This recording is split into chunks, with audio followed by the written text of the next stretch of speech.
Hello guys, welcome back to VBS classes. तो बात चल रही है सीबीएसई सैंपल पेपर की। पार्ट 1 मैंने अपलोड करा है, अब ये पार्ट 2 है। पार्ट 2 में भी 4 से 5 क्वेश्चन कवर कर लेंगे और फिर पार्ट 3 भी हम आज ही अपलोड करेंगे ताकि आपको एक दिन में पूरा सैंपल पेपर आप सॉल्व कर लें। तो 3 दिन में 3 सैंपल पेपर भी कर लोगे, साथ में एग्जाम्पल और एनसीईआरटी कर लोगे तो आपके बहुत अच्छे मार्क्स आ जाएंगे। हम आगे बात करते हैं क्वेश्चन नंबर 5। क्वेश्चन नंबर 4 तक की वीडियो अपलोड हो चुकी है, वो अलग से है, ये पार्ट 2 है उसका। तो हेडिंग लगा लो question number 5, answers the following question. Coordination compound के ऊपर बेस्ड क्वेश्चन है स्टूडेंट्स, हम सॉल्व करते हैं। NiH2O6 2 positive, aqueous is green. हमको कॉम्प्लेक्स दे रखा है कौन सा, NiH2O6 2 पॉजिटिव, ये कॉम्प्लेक्स दे रखा है। कहता है ये इसका कलर है हमारे पास ग्रीन। वेयर एज NiH2O4 एक और कॉम्प्लेक्स दे रखा है NiH2O4 और En है साथ में स्टूडेंट्स। En दे रखा है, ऊपर 2 पॉजिटिव है, इधर भी 2 पॉजिटिव, इधर भी 2 पॉजिटिव। बस एक दो उसने वाटर निकाल दिए और एक बाइडेंटेड लिगेंड लगा दिया है। यहां भी कोऑर्डिनेशन नंबर इसका 6 है। What is coordination number, number of neighbouring atoms. यहां भी कोऑर्डिनेशन नंबर 6 है, यहां भी कोऑर्डिनेशन नंबर 6 ही है। ये बाइडेंटेड लिगेंड्स है जिसको इथेन 1,2 डाइमीन बोलते हैं या इथाइलिन डाइमीन बोलते हैं। कहता है इसका कलर ब्लू है, ये वाले कॉम्प्लेक्स का, इसका कलर क्या है, ग्रीन। ऑफ कोर्स हमने लिगेंड चेंज कर दिया। और वाटर हमारे पास बच्चों होता है एक weak ligand. Water is a weak ligand whereas ethylene diamine is a strong ligand. तो हम ये वाला एग्जांपल में ऐसे रीजन दे देंगे कि हमने एक दो वाटर लिगेंड को एक स्ट्रॉन्ग लिगेंड से चेंज कर दिया है, तो इससे स्प्लिटिंग ज्यादा अच्छी होगी। स्प्लिटिंग जो होती है हमको पता है, क्रिस्टल फील्ड स्प्लिटिंग बेटर होगी इस वाले केस में। जो पीडीएफ मैंने डिस्क्रिप्शन में, मैंने टॉपिक 1 जो वीडियो 1 है उसके भी डिस्क्रिप्शन में पीडीएफ डाली है, क्वेश्चन पेपर की अलग से, सैंपल पेपर की और सोल्यूशन की अलग से। इसमें भी हम डाल देंगे वही पीडीएफ।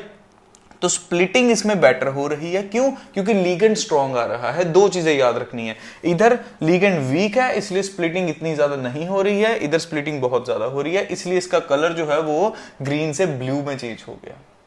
क्लियर हो रही है? इतना सा आपको एक्सप्लेनेशन लिखनी है और आपका 1 मार्क का ये क्वेश्चन है। 2 मार्क का पार्ट बी है, उसको कैसे करना है। बहुत से बच्चों को नॉमेनक्लेचर में प्रॉब्लम आती है, तो देखिए जरा।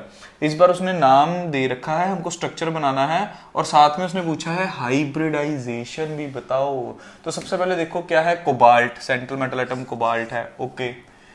Tris ethane 1,2 diamine, ethane 1,2 diamine को ऐसे लिखेंगे और ट्रिस बोला है तो बाहर 3 आएगा। इथेन 1,2 डाइमीन का ये सिंबल है। अगर आपको फॉर्मूला लिखना है तो वो कुछ ऐसे होता है, CH2 इधर भी NH2 इधर भी NH2। आपकी इच्छा है अपने फॉर्मूला लिखना है या अपने EN लिखना है, कोई प्रॉब्लम नहीं है। ये रहा ट्रिस, ट्रिस का मतलब हो गया 3, डाई का मतलब होता है, बिस का मतलब होता है 2, ट्रिस का मतलब होता है 3, टेट्रा किसका मतलब होता है 4। अब साथ में देखो क्या लगा है बच्चों, सल्फेट। मुझे ये बताओ सल्फेट पे कितना चार्ज होता है, what is the charge on the sulphate, 2। और कोबाल्ट की ऑक्सीडेशन स्टेट कितनी दे रखी है उसने, 3। तो कहने का मतलब जो सल्फेट पे चार्ज होता है वो इधर आ जाएगा 2, जो कोबाल्ट की ऑक्सीडेशन स्टेट थी वो इधर आ जाएगी 3। बहुत से बच्चों को ये प्रॉब्लम होती है कि नेम लिख लेते हैं, ये दिया हो नेम लिख लेते हैं, बट आपको जो ये कंपाउंड का नेम दिखा होता है और स्ट्रक्चर बनाना बहुत मुश्किल लगता है। इसलिए मैंने आपको बताया सल्फेट पे चार्ज कितना होता है 2, तो इधर वाले पूरे पर ब्रैकेट डाल के हमने 2 लिख दिया। कोबाल्ट की ऑक्सीडेशन स्टेट कितनी दी है 3, तो सल्फेट पूरे को अंतर करके हमने क्या लिख दिया, 3 लिख दिया। तो ये हमारा स्ट्रक्चर बन गया। ऐसे लिखना, ऐसे लिख लो, इसको ऐसे मेंशन कर दो और सल्फेट कैसे आ जाएगा, ये 3 आ जाएगा। ओपन करके लिखना, ओपन करके, और अगर शॉर्ट फॉर्म लिखनी है तो शॉर्ट फॉर्म लिख दो, ओके। अब इस यही क्वेश्चन खत्म नहीं होता, ये भी 1 मार्क है। 1 मार्क में उसने पूछा हाइब्रिडाइजेशन। कोबाल्ट की ऑक्सीडेशन स्टेट कितनी है बच्चों इसमें, +3। वैसे कोबाल्ट की कॉन्फ़िगरेशन फी को 27 नंबर पर है।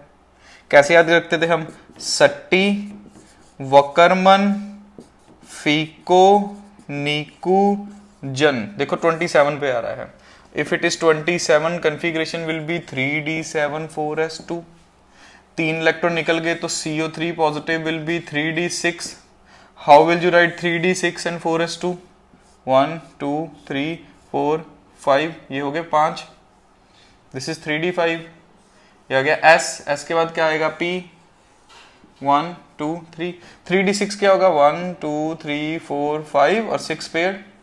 अब बताओ ये स्ट्रॉन्ग है या वीक है? EN is a strong ligand, हम लिखेंगे as EN is a strong ligand therefore pairing occurs, ये पेयरिंग हो जाएगी, पेयरिंग स्टार्ट हो जाएगी। तो क्या बनेगी कन्फिग्रेशन 1 2 3 4 5 6, देखो डी के 2 एम्प्टी है, एक एस का एम्प्टी है और 3 पी के एम्प्टी हो गए। इसका मतलब ईएन यहां जाएगा और इसकी क्या बन जाएगी कन्फिग्रेशन D2 S, 2 D है देखो तो आगे वाले, एक S है और 3 P है। So what will be the hybridization D2sp3। और देखो कोई भी अनपेड इलेक्ट्रॉन नहीं है, इसलिए ये कॉम्प्लेक्स डायामैग्नेटिक होगा। This complex will be diamagnetic, कोई भी अनपेड इलेक्ट्रॉन नहीं है और कलरलेस भी होगा। अगर अनपेड इलेक्ट्रॉन होता है तो कलर्ड भी होता है और पैरामैग्नेटिक होता है। ये भी क्वेश्चन पूछ सकते हैं हाइब्रिडाइजेशन के साथ, तो मैंने इसी में कवर कर दिया आपको ये। ओके, क्वेश्चन नंबर 5 है और क्वेश्चन नंबर 5 में भी हमारे पास चॉइस है, तो चॉइस वाला क्वेश्चन हम देखते हैं। कोऑर्डिनेशन कंपाउंड वैसे भी चैप्टर रिसेंटली हमने करा था, तो आपको इसके क्वेश्चन प्रैक्टिस इसी में कर रहे हैं हम साथ में। In a coordination entity the electronic configuration of the central metal ion is given. Electronic configuration given है, ये तो बहुत अच्छी चीज दे रखी है। T2G3 Eg1 ये गिवन है। What do you mean by T2G3 Eg1? इसका मतलब है, उसने पूछा, क्वेश्चन देखते हैं, is coordination is high spin और लो स्पिन। अगर Eg में चला गया है, अगर Eg में चला गया है, इसका मतलब पेयरिंग की एनर्जी ज्यादा है, पेयरिंग करने में एनर्जी उसको ज्यादा लगेगी, ऊपर लेके जाने में एनर्जी कम लगेगी, इसीलिए वो ऊपर गया इलेक्ट्रॉन। ठीक है, अब हमारा इसका मतलब ये क्या हो गया, हमारा कितना हो गया, हमारा P आ गया, पेयरिंग एनर्जी ज्यादा होगी।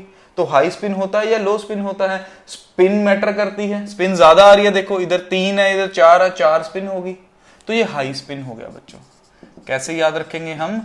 हाई स्पिन कॉम्प्लेक्स, अगर तो हमारा जो इलेक्ट्रॉन है वो ऊपर जा रहा है, नीचे सिंगल सिंगल ही दिया है, अभी पूरा फिल नहीं करा, इसको बोलते हैं हाई स्पिन कॉम्प्लेक्स।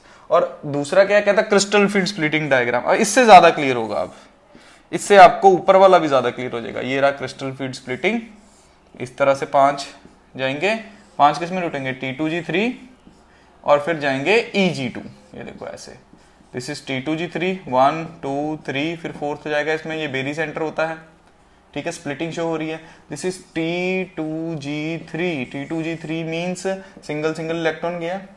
अब पेयर, यहां भी तो पेयर हो सकता था, यहां भी पेयर हो सकता है, बट पेयरिंग एनर्जी क्या है? ज्यादा। पेयरिंग की एनर्जी क्या है? ज्यादा। हमें कैसे पता चला? उसने गिवन दिया है। कैसे पता लगा गिवन दिया है? क्योंकि उसने एक इलेक्ट्रॉन ऊपर बनाया हुआ है। इसका मतलब एक्साइटेशन एनर्जी कम है, पेयरिंग एनर्जी ज्यादा लग रही है, इसलिए इलेक्ट्रॉन एक्साइट कर गया। और जब कभी एक्साइट करता है, इसका मतलब स्पिन बढ़ गई। अब देखो हाफ स्पिन इसकी, हाफ हाफ हाफ हाफ, कितनी होगी स्पिन? 2 हो गई, 2 होगी स्पिन। अगर ये पेयर कर जाता तो ये स्पिन कैंसिल हो जानी थी। अगर ये पेयर कर जाता, यहां नहीं होता, तो ये दोनों तो पेयर्ड हो गए, इसकी कोई स्पिन नहीं होगी, 0 होगी। हाफ और हाफ कितनी हो जानी थी? 1। अब इसमें स्पिन ज्यादा आ रही है या इस वाले के इसमें स्पिन ज्यादा आ रही है, ये बताओ। इस सिंगल इलेक्ट्रॉन की स्पिन कितनी है? हाफ। इसकी कितनी है? हाफ। फिर कितनी होगी? हाफ। फिर कितनी होगी? हाफ। तो 1 और 1 कितना हो गया? 2। स्पिन कितनी निकल रही है? 2। अब बट अगर पेयर्ड होता, यहां नहीं जाना था, फिर यहां आना था, तो ये दोनों कैंसिल हो गए, इनकी स्पिन कैंसिल होगी। तो स्पिन कितनी निकलनी थी? हाफ प्लस हाफ कितनी आनी है? 1।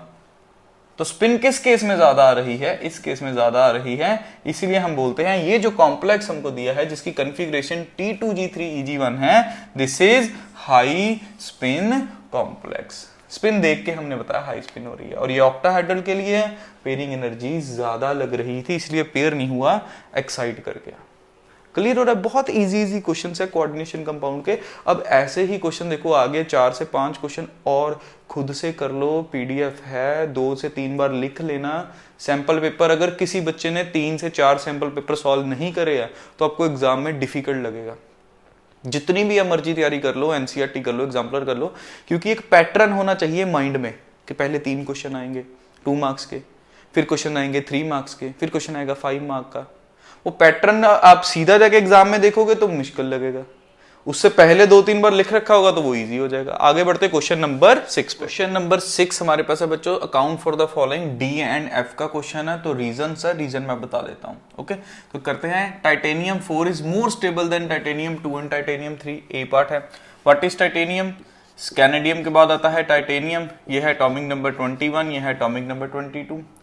ये लिख लो आप सारे, सट्टी, वकरमन, फीको, नीकू, जन, ये तो आपको पता होने चाहिए। 23, 24, 25, 26, 27, 28, 29, 30, क्योंकि कोऑर्डिनेशन में भी डी ब्लॉक काम आएंगे और हमको डी एंड एफ में तो ये काम आने ही आने हैं। तो ये बहुत जरूरी है, सबसे पहले ये लर्न कर लो अगर नहीं करे अभी तक।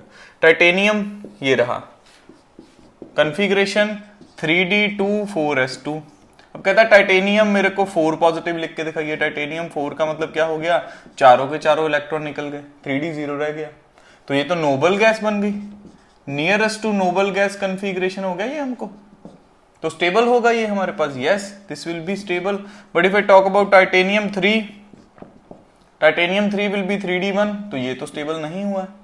एक अनपेड इलेक्ट्रॉन आ गया, डी पूरा का पूरा ऑर्बिटल बट एक ही इलेक्ट्रॉन, बहुत अनस्टेबल है। टाइटेनियम 2 क्या हो जाएगा, टाइटेनियम 2 3d2, ये भी अनस्टेबल है। Of course titanium 4 is stable because as it loses 4 electron, it acquired the noble gas electronic configuration which is very stable। इस तरह से आंसर पीडीएफ में दे रखा होगा, ऐसे ही लब लर्न हो जाएगा। समझा दिया तो लर्न करना थोड़ा इजी हो जाएगा। Next, in case of transition elements, ions of the same charge, charge क्या है, सेम मींस पॉजिटिव, सेम है सब पे, इन अ गिवन सीरीज, सीरीज का मतलब इधर जा रहे हैं, ट्रांजिशन सीरीज का मतलब इधर को जा रहे हैं, मतलब scandium to titanium to vanadium to chromium ऐसे जा रहे हैं। कहते हैं उसमें डिक्रीज कर रहा है रेडियस जैसे जैसे एटॉमिक नंबर बढ़ रहा है। ऑफ कोर्स, अब एक बात बताओ, जैसे जैसे एटॉमिक नंबर बढ़ेगा, as atomic number increases, nuclear charge will also increases, charge तो बढ़ेगा, न्यूक्लियर चार्ज विल इंक्रीजेस। और न्यूक्लियर चार्ज आप कहोगे बढ़ रहा है हर एक के साथ, मतलब कि हम ये कह रहे हैं कि डी में इलेक्ट्रॉन इंट्रोड्यूस हो रहे हैं, ये चीज जरूर लिखनी है, ठीक है। Electron, more electron will enter into the d orbital as atomic number increases, thus nuclear charge increases. अब कुछ बच्चे कहेंगे शील्डिंग भी तो बढ़ रही है, शील्डिंग क्या करती है, साइज बढ़ाती है, न्यूक्लियर चार्ज साइज कम करता है, बट डी से शील्डिंग बच्चों पुअर होती है, D shielding is poor. Shielding का ऑर्डर क्या है हमारे पास, एस सबसे अच्छा, फिर पी, फिर डी, फिर एफ। एस सबसे अच्छा है, फिर हमारे पास क्या है, पी, फिर डी, फिर एफ। तो डी और एफ से शील्डिंग इतनी अच्छी नहीं हो पाती, तो साइज क्या करता है, कम हो जाता है। तो हम कहते हैं कि रेडियस भी क्या होगा, कम होगा। एक्सप्लेनेशन दे रखी है, मैंने आपको हिंदी में समझा दिया है, बता दिया कि उसने पूछा क्या है, उसका रीजन ऐसे भी लिख सकते हो, नहीं तो वैसे जो पीडीएफ में दे रखा है वही आप लिखिए, रीजन इसी से मिलता जुलता होगा। सी पार्ट देख लेते हैं। Zinc is comparatively soft metal, iron and chromium are hard, बहुत इजी है। जिंक की कॉन्फ़िगरेशन, जिंक की कॉन्फ़िगरेशन 3d10 4s2, भरा तो पड़ा है, तो बॉन्डिंग करेगा ये, 3d10 वाला तो बॉन्ड बनाएगा ही नहीं, बॉन्डिंग ही इसमें स्ट्रॉन्ग नहीं है, नॉट स्ट्रॉन्ग मेटेलिक बॉन्डिंग, और I can say even absence of metallic bonding. Absence of metallic bonding, तो इससे क्या होगा, enthalpy of atomization, enthalpy of atomization क्या हो जाएगी, लो हो जाएगी जिंक की। क्यों, अनपेड इलेक्ट्रॉन नहीं है, no unpaired electron, no unpaired electron. आपको एग्जाम में ऐसे लिखना है, सबसे पहले in the configuration, first you will write the configuration 3d10 4s2 zinc की, नो अनपेड इलेक्ट्रॉन, ठीक है। उससे क्या हुआ, एंथैल्पी ऑफ एटमाइजेशन क्या होगी, लो, ठीक है। उससे क्या हो गया, नॉट स्ट्रॉन्ग मेटेलिक बॉन्डिंग, ठीक है, नहीं हो रहा, इसीलिए वो क्या है हमारे पास, सॉफ्ट है। जबकि आयरन में अनपेड इलेक्ट्रॉन होता है, क्रोमियम में भी अनपेड इलेक्ट्रॉन होता है, तो उसमें मेटालिक बॉन्डिंग आएगी, एंथैल्पी ऑफ एटमाइजेशन थोड़ी सी ज्यादा होगी, इसलिए वो थोड़े से हार्ड होते हैं, और जिंक सॉफ्ट होता है। जिंक के साथ साथ मैं आपको बता दूं, कैडमियम और मरकरी जो इसी के नीचे वाले सीरीज के हैं, zinc, cadmium and mercury, all three are soft metals, ये सारे के सारे सॉफ्ट मेटल्स है, बाकी सब हार्ड होते हैं। Why? Because in this D is fully filled, D में इलेक्ट्रॉन नहीं है बॉन्ड बनाने के लिए। आगे बढ़ते हैं क्वेश्चन नंबर 7। क्वेश्चन नंबर 7 है बच्चों हमारे पास एल्डिहाइड कीटोन के ऊपर बेस है, बहुत इजी है और ऐसे क्वेश्चंस बहुत इंटरेस्टिंग होते हैं और एग्जाम में आने के चांस ज्यादा। एक कन्वर्जन आता है, एक ये आइडेंटिफाई वाला आता है, एक नेमिंग रिएक्शन और एक रीजनिंग क्वेश्चन। ये 4 ही तो टाइप होती है ऑर्गेनिक की। कंप्लीट द फॉलोइंग अगर किस्मत अच्छी हो तो वो भी डाल देते हैं। चलिए, N alkene A molecular formula C5H10 on ozonolysis give a mixture of 2 component. Ozonolysis करनी है अल्कीन की। अल्कीन क्या है? Carbon carbon double bond. What is ozonolysis? Ozonolysis is reaction with O3 in presence of reductive hydrolysis. Zinc is a reducing agent, उसमें hydrolysis करेंगे तो double bond हमको पता है ब्रेक होके क्या देते हैं?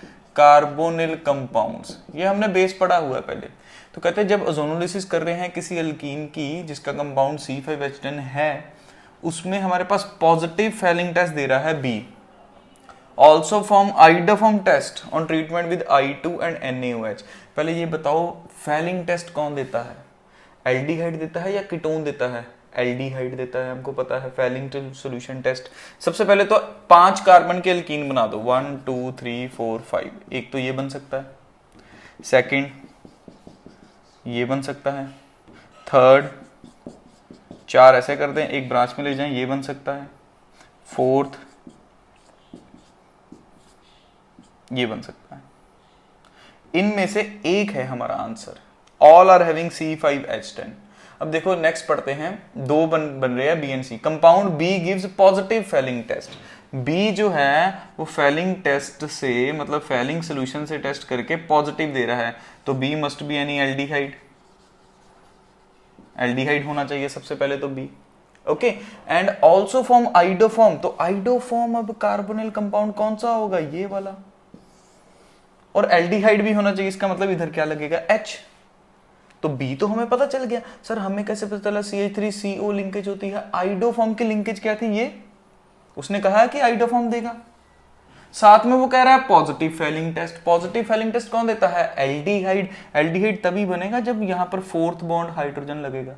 अगर मैं यहां भी कार्बन लगा दूं तो वो तो कीटोन बन जाएगा।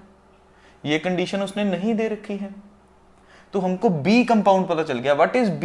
It is ethanol. हमारे पास जो B है बच्चों वो पता लग गया हमको, B है ethanol. CH3CH double bond O, this is B। ये B कंपाउंड है, ये इथेनॉल है। दोबारा बताने लगा हूं, compound B gives positive Fehling test, तो एल्डिहाइड होना चाहिए। Aldehyde is C double bond O और साथ में minimum 1 hydrogen is aldehyde. If both the position of this carbon are occupied by carbon, then it is ketone. And also from iodoform test, iodoform की linkage ये होती है, हमें पता है। मतलब एक जगह हाइड्रोजन लगना है, ये हमें किसने बताया? पॉजिटिव फेलिंग सोल्यूशन टेस्ट ने। एक जगह CH3 लगना है, किसने बताया? आइडोफॉर्म ने। हमारा B हो गया। ऊपर से कहता है compound C does not give Fehling solution. Compound C जो है वो फेलिंग सोल्यूशन नहीं दे रहा, तो इसका मतलब वो होना चाहिए कीटोन। ये देखो ये वाली सिचुएशन आ रही है, CH3CH और कीटोन बन रहा है CH3COCH3। ठीक है, वो भी नहीं दे रहा, तो हमारा जो कंपाउंड है मेन वो ये वाला है। This is our compound. तो हमारा जो C है वो क्या है? कीटोन है बच्चों हमारे पास जो C है। B क्या था? एल्डिहाइड। C क्या है? कीटोन। कैसे पता चला C? Compound C does not give Fehling test, that means वो कीटोन है, बट फॉर्म्स आइडोफॉर्म। फिर आइडोफॉर्म दे रहा है, मतलब आइडोफॉर्म CH3COCH3। ये वाली लिंकेज उसमें चाहिए क्योंकि ये आइडोफॉर्म देता है। और इस बार एल्डिहाइड नहीं है, इस बार क्या है? कीटोन है। तो हमारा सिंपल सा ये फंडा है, हमको इसी में देख के बताना होता है कि क्या है हमारा। ये B बन गया, ये C बन गया। अब A निकाल दो। A कैसे बनेगा हमें पता है, डबल बॉन्ड O को हटा देंगे हम। This is the combination, double bond O को हटा देंगे, क्या बनेगा? CH3CH। यहाँ डबल बॉन्ड O था, यहाँ डबल बॉन्ड ही रहने दो, O हटा दो, यहां से भी डबल बॉन्ड O हटा दो, ये C वाला इसमें कंबाइन कर दो। ये लीजिए, ये आपका A बन गया। इसी की ओजोनोलिसिस से ये बनता है। ये होगी रिएक्शन। उसने कहा था ओजोनोलिसिस रिएक्शन भी लिख दो, तो लिख दी। ये तो उसने लिखा है राइट रिएक्शन ऑफ ओजोनोलिसिस, ये लिख दी। ओके अब ए बी सी की रिएक्शन जो है, ए भी पता लग गया, बी भी पता लग गया, सी भी पता लग गया, हमने रिएक्शन भी लिख दी है ज़ोनोलिसिस की। ये वाली रिएक्शंस भी लिख सकते हैं हम कि इसकी reaction CH3CH C double bond OH, इसकी रिएक्शन करा दो आइडोफॉर्म से, I2 प्लस NaOH 4 6, एक कार्बन का क्या बनेगा, बनेगा ये आइडोफॉर्म टेस्ट कैसे बनेगा, ये हमारे पास कीटोन देगा, वो वाला कीटोन भी कर दो, ये वाला कीटोन भी कर दो, दोनों का आइडोफॉर्म रिएक्शन लिख दो, ये लो I2 प्लस NaOH, ये भी लिख दो साथ में। ये एक्स्ट्रा है, वैसे हमारा क्वेश्चन यही खत्म हो गया, ABC बताना है और ज़ोनोलिसिस रिएक्शन लिखनी है, ये लिख दो। और इस वाले कंपाउंड का I2 NaOH वाला आइडोफॉर्म लिख दिया है, और इसी वाले का हम दूसरा भी लिख देंगे, फैलिंग सोल्यूशन टेस्ट भी लिख देंगे। व्हाट डज दैट मीन, ये देखो CH3 C double bond O CH3, falling solution means copper, करेगा रिएक्शन, नो। इधर ये वाला करेगा, नो। दूसरे वाले का फैलिंग लिख दो, ये करेगा reaction, but is falling copper 2 positive, yes बिल्कुल देगा, ये वाला दे देगा। तो ये वाली रिएक्शंस आपको ऑप्शनल है, आपने लिखनी है तो लिख दो, अच्छी बात है। अगर आप बोर्ड के एग्जाम में जा रहे हो तो लिख दो, फैलिंग सोल्यूशन टेस्ट भी लिख दो, दूसरा आइडोफॉर्म टेस्ट भी लिख दो। दोनों टेस्ट एल्डिहाइड कीटोन के बहुत इंपॉर्टेंट है। एल्डिहाइड में एक टोलरेंस टेस्ट है, एक फैलिंग है, एक आइडोफॉर्म है, एक बेनेडिक्ट है, ये बहुत इंपॉर्टेंट है। शिफ रिएजेंट भी हमारा इंपॉर्टेंट है। ये सारे के सारे केमिकल टेस्ट एक जगह लिख लो आप, आपको एग्जाम में डेफिनेटली ये आएंगे। क्वेश्चन A B C और रिएक्शन लिख दो हम। ओके, करिए इसको कंप्लीट, हम आगे बढ़ते हैं क्वेश्चन नंबर 8। क्वेश्चन नंबर 8 हमने लिख रखा है यहाँ पर, सरफेस केमिस्ट्री का क्वेश्चन है। ये फिगर दे रखा है, बहुत इजी क्वेश्चन, फिगर देखते ही क्लियर हो रहा है कि हमको पता है ये डायलिसिस है, क्योंकि यहाँ एनोड लगा है, यहाँ कैथोड लगा है, और ये सेमी परमेबल मेम्ब्रेन है। This is semi permeable membrane, this is the method of purification of colloids. ये जो मैं बाउंड्री दोबारा आपको हाईलाइट करके बता रहा हूं, this is semi permeable membrane, so this is the purification of colloids.